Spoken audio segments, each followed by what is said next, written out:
You've got 10 minutes for one book and one big idea. I'm Aotearoa Williams, I'm a Labour MP, and I'm talking to Emma Ling Sidnam this week about Backwaters. Hey Emma, thanks for being with me. Kia ora. Thank you so much for having me. So good to be able to talk about your book, Backwaters, which I really, really loved this book. And I loved the idea of where it started, where are you really from? I get this, you get this. And talking about, how we represent ourselves to other people and the stories that we tell about ourselves is very real for any politician who is out there every day telling a story that brings other people into a bigger vision for the future. So, can we start there? Can you talk to me about how you responded to those questions about who you really are? Oh, it's a big question to get started with. I think it's a question that I've just always been so aware of because as a child, people were always asking me, "What are you? Where are you from? Where are your parents from? Where are you really from?" And I remember thinking, why is my answer of here not enough? And Yeah. why do I always have to justify my existence or my right to just be here, just like everyone else. And that was what was really frustrating and what I wanted to speak out about. I just really wanted to represent a New Zealand perspective that's not so talked about a lot of the time. And in doing so, I got to feel really empowered in saying my own piece of who I really am and how I get to define that. And I think that's what felt powerful for me about writing this book. Yeah, I love it. It is a powerful book, you're right. And that word, power, is also something that I guess our character, Laura, your character, takes us on a bit of a journey of learning her own power. Um, I found this really interesting. At the beginning, she seemed to be a bit resistant to that identity, that cultural identity. But then she really reframed it and claimed it. I think a lot of New Zealanders, whether it's Chinese New Zealanders, Pākehā New Zealanders, Maori, Pacific New Zealanders, the idea of not only a coming of age novel, but a becoming yourself novel might really appeal. Have you had conversations like that with people who have read it and have sort of been a bit finding that power and finding their story themselves? Yeah, definitely. That's been probably the most rewarding part of publishing the novel.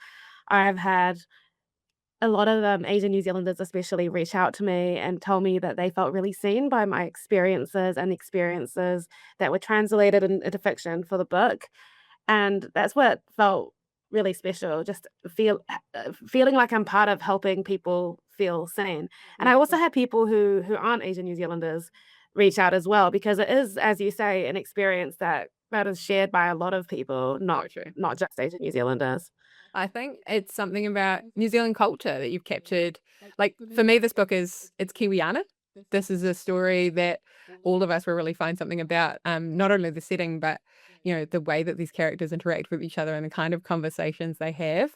And I wanted to ask you about that. Do you think that contemporary New Zealand identity has room for these different sorts of stories that we tell ourselves at any given time? Like your book wants to honor that difference, that cultural differences. But do you think, we are making space as New Zealanders for those different threads of identity that we all have?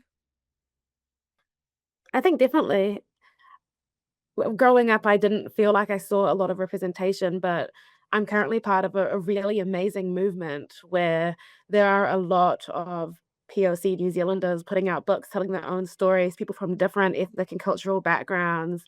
And it is really an honor to be part of that because it's it's amazing looking at diverse stories from, like, the United States or from the UK or from Australia, but it's different when it's New Zealand stories, our stories, because we do have a unique identity and a unique story in Aotearoa, and I think that it's so important to honor those roots and everything that our country stands for, and all those funny little unique experiences that just don't exist in other countries, even something as simple as going to the dairy down the road or running around barefoot or gumboot throwing, like, those things do matter too, and I wanted to tell, like, a uniquely New Zealand story.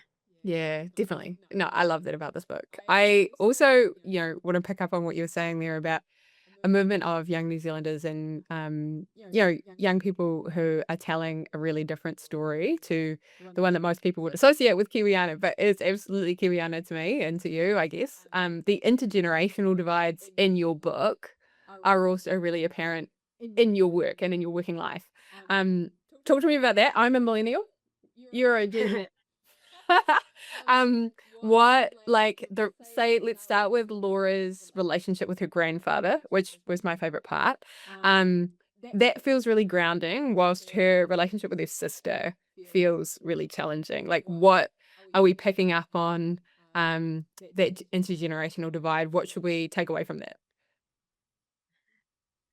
I feel like every generation does approach issues with a different lens. Like, I think someone who's a first generation immigrant will have very different problems to a third or fourth generation immigrant, and I think Laura's Laura's grandparents, great-great-grandparents, they also had different experiences of New Zealand society, so I think it's inevitable that people will have different views, but I wanted Laura to have conflict with her sister to show that even with just a few years apart, or even people of the same age, it's possible to have different views.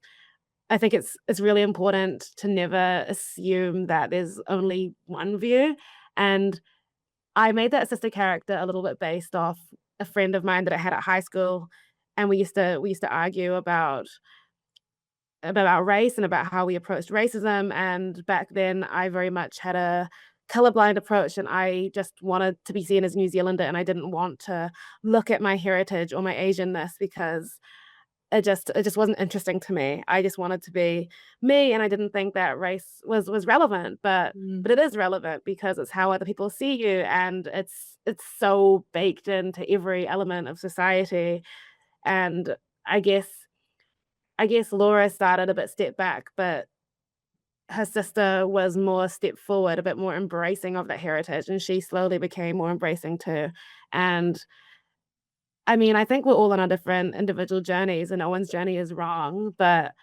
I guess I think it's really cool that younger generations are having these conversations more openly, whereas older generations they were just sort of trying to survive. They didn't have that luxury that we have now.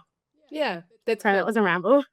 No, I agree with that, but I also think you've picked up on something which is really important there, which is like who gets to feel this way, who gets to discover their identity in this way, and then you've portrayed the grandfather Ken as someone who was like constantly moving, constantly out of his comfort zone, constantly challenging, you know, everything around him. It's full of reinvention and risk, the story there, which will also feel very familiar to most New Zealanders who, if they have access to anything written about their tipuna in their migration stories here, some of us won't. Some of us will have, Irish Catholic ancestors who weren't people of letters, or Māori ancestors who handed those stories down via oral traditions. But for many of us, we will have those letters that you were able to draw on, that kind of tradition of migration stories like that.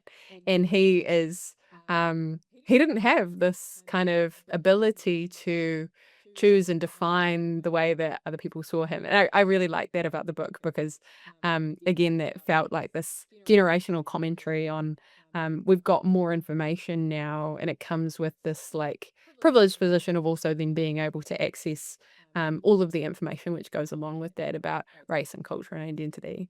Can I ask you about your experience of getting funding and like how young writers in New Zealand can access support to be able to make some of the creative works that are so important to the New Zealand tradition? I was incredibly fortunate to get funding to write this book through a prize. It's called the Michael Gifkins Prize. It's run by the Australian publisher Text Publishing, and they give it to one New Zealander a year, along with an advance and a publishing deal. And that scenario, winning that prize, was kind of like a fairy tale because realistically, it's really difficult to get your novel published, to put your art out there in New Zealand. I mean, like in a lot of countries, but I'm definitely seeing it around me right now. There's a real dearth of funding and opportunities. We have hundreds, thousands of talented, passionate artists fighting for a very limited pool of creative New Zealand funding. And the reality for a lot of artists is that they have full-time other jobs and try and squeeze in their art around the sides, or they just have very little money and are trying to scrape along. And I don't think either of those scenarios are great if we recognize that societies need art, Mm. people need art.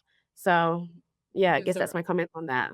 Yeah, I 100% agree with you. And our politics needs that too. Our politics needs creative thinking and thinking which isn't all based on what's happened before us and genuinely challenges our thinking. And you know, this is the sort of book which challenges us to think about identity and about the ways that New Zealanders tell stories about themselves. And I just think it's really, really valuable that you're doing this. I hope you continue to be able to do it. And do you have any advice for government on, encouraging people to keep creating in this way that you are in an age of sort of synthetic art and, AI that can generate stories but will never really be the same as the stories that you're telling? I guess my message for government would be value art, value artists, value diversity and difference and unique voices and stories because those are the things that make our communities ones worth living in. So please don't give up on us. Yeah, cool. Okay, well, we come kind of to the end of our time. Can I ask you what you're reading at the moment?